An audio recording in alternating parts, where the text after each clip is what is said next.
kukola ku some comments ku ebikwatagana ne elections ezigenda maaso nti weewaawo elections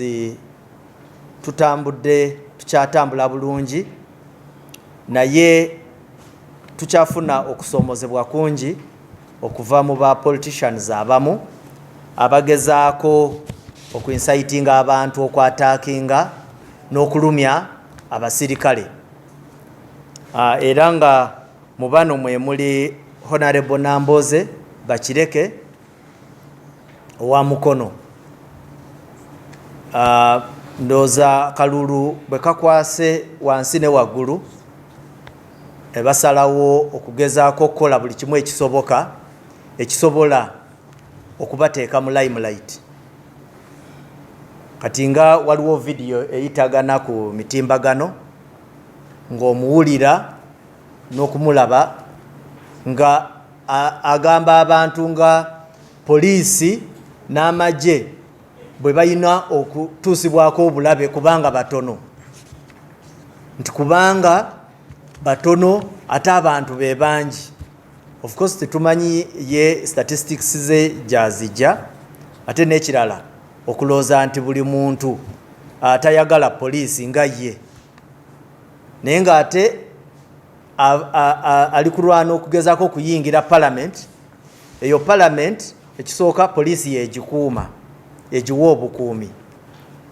Obukiiko bwatuulako kuliko aba CID.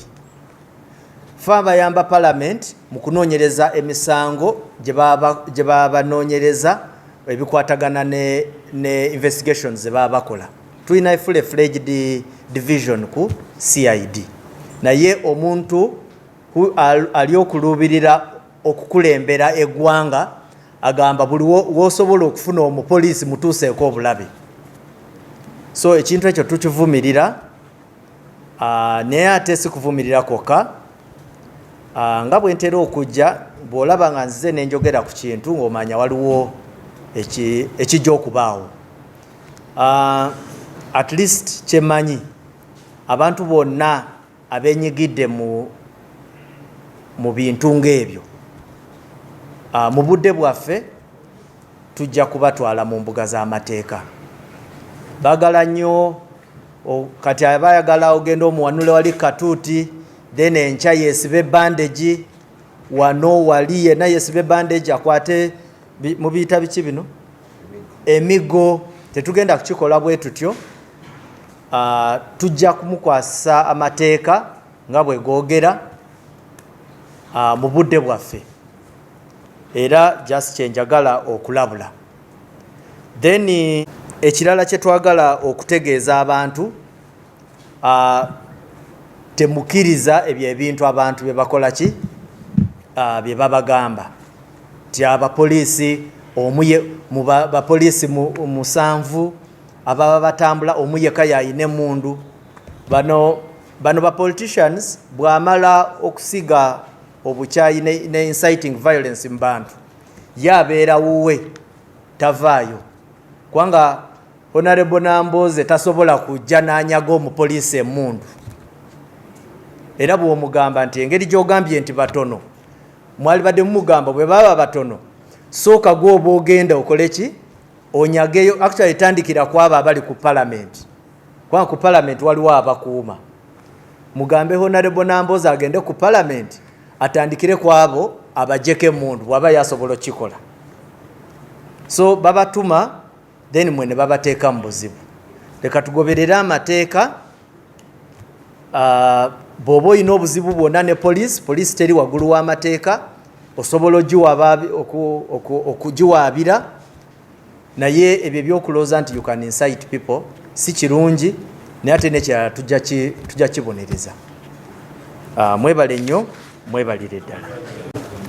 Waliwo ekyabadde kiyitiŋŋana mu bantu ku mitimbagano nga beebuuza ku nkozesa ya flaga. Enkozesa ya flaga njagala giwaako sensitization mu bantu. Ekisooka bantu batono nnyo abamanyi nti waliyo n'etteeka eri governing engeri gy'okozesaamu flaga n'ebintu ebirala bye tuyita symbols z'eggwanga. Flag ine etteeka lyayo erijoogerako. That is the National Flag and Armorial Ensigns Act. Nti flag eyo gy'olaba enkozesa yaayo eyina yeetaaga ne permission okuva ewa minister. Minister we bagamba minister mu act eyo babategeeza minister wa Justice and Constitutional Affairs. Flag eyo ffe mwe mulaba engeri gye tugikwatamu. 1 tugiwanika naye enkuba bwejja ne tugijjayo. Flag eyo tetugisuza na wabweru.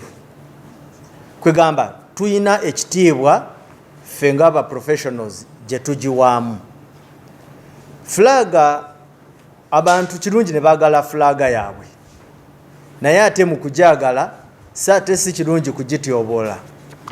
Kati waliwo ababadde bagiwanika ne waggulu ku muti gw'amasannyalaze.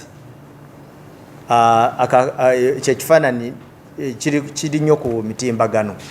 So just kye tusaba abantu, flag mugiwe ekitiibwa, kubanga flag ya ggwanga ereflectinga kinene nnyo ku image y'eggwanga. So bw'ogikwata obubi oba oyina etteeka lyomenye, naye tukimanyi nti kati tuli mu period ya kalulu, abantu bali excited bagikozesa. So si kyekiri awo nti poliisi ejja kuvaayo etandika okukwasa etteeka wano na wali. Leka tusooke n'okwogera n'abantu, kubanga tusuubira nti bwe tubabuulira ekyokukola bajja kigoberera. Mwebale nnyo, mwebalire ddala. Ku festive season eno gye tulimu, munzikirize mbajjukize nti ku 15th December twabawa guidelines ezikwatagana 1 n'ebivulu, because era mu new year wano abantu bagenda kuba mu bivulu. Ekyokubiri amasinzizo. Ebintu ebyo byonna bireeta abantu bangi, ate kati ng'amasinzizo gagenda kubeera mu night prayers. Security threats zisigalawo. Nababuulira nti waliwo omwaka gwe twaregisteringa omwana bwe bamubba mu night prayer ku makya, twagenda okusanga ng'omwana bamusazeeko obulago.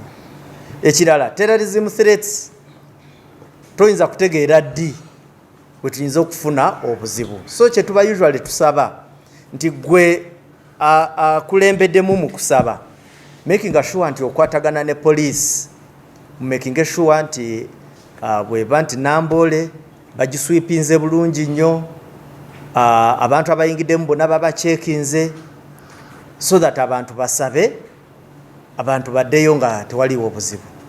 Bwe baba nga ekivulu abantu bacekingibwe. Ekirala kye tuba usually tusaba izi omujjuzo. Ojja genda oteeke ekivulu awantu nga kisobola jasa okuyingiza abantu 15,000, then igwe tickets ojjekoza abantu 1,000. Ekyo nga okitadde ebbali, waliwo bano abalangisa abayimbi, nalangisa abayimbi, omuyimbi omututumufu ate nga tagenda muleeta. Bwe zimala okuwera ssaawa 6-7 ng'abantu omuyimbi tebamulaba, ne bamenya obutebe, ne basuula amayinja, ne bakola ebintu bingi. Ogenda okusanga ate poliisi ng'eyina okujja okutandika okukola public order management and moreover in the night. So ebintu ng'ebyo tubasaba mugezeeko nnyo okulaba nti mubitereeza. Mwebale nnyo, mwebalire ddala. Kye tuyinza okwogerako wano, okwokya ebipiira. Bw'oyokya ekipiira ku luguudo si kirungi, because ekipiira ekyo kinafuya oluguudo olwo, ate ng'oluguudo Abannayuganda be baba baluzimbye si lulwo ng'omuntu. So tubasaba mugezeeko nnyo obutakikola, naye ate mumanye nti mumenya n'amateeka. Then ekirala kyekya bano abantu abasitula emmundu, kubanga waliwo abantu abakirizibwa okusitula emmundu, firearms holders. Muba muli awo ziweze New Year, ogenda okulaba omuntu alina emmundu ali kuba amasasi waggulu, and ekibi oyinza okusanga oluusi nga alina kaataddemu, so ayinza n'okutuusa obulabe ku bantu. So abo nabo tubalabula, ate nga tugamba nti bwe tukukwatako tujja kusiba oba tujja kuteeka mu mbuga z'amateeka. Mwebale nnyo, mwebalire ddala. Ndoza ka receiving ebibuuzo. The first question was in respect to how many people had, by the time I came to, how many people had applied for fireworks. By the time I came to the airwaves, they were still making compilations. But we shall share the numbers as soon as we have them. They are brought to the attention of my office, and we shall share with you journalists and other members of public on our platforms. The second issue is about the flag, and I will answer all the issues of the flag together. That how let the public know. Somebody asked whether, and that how are you going to, of course the public is going to be sensitized. It is our appeal that the public is sensitized so that they know exactly how they are supposed to use it. Because your other colleague was saying that are you likely to, actually it was you, that are you likely to make arrests? I think I answered that much earlier when I said that an arrest in this particular situation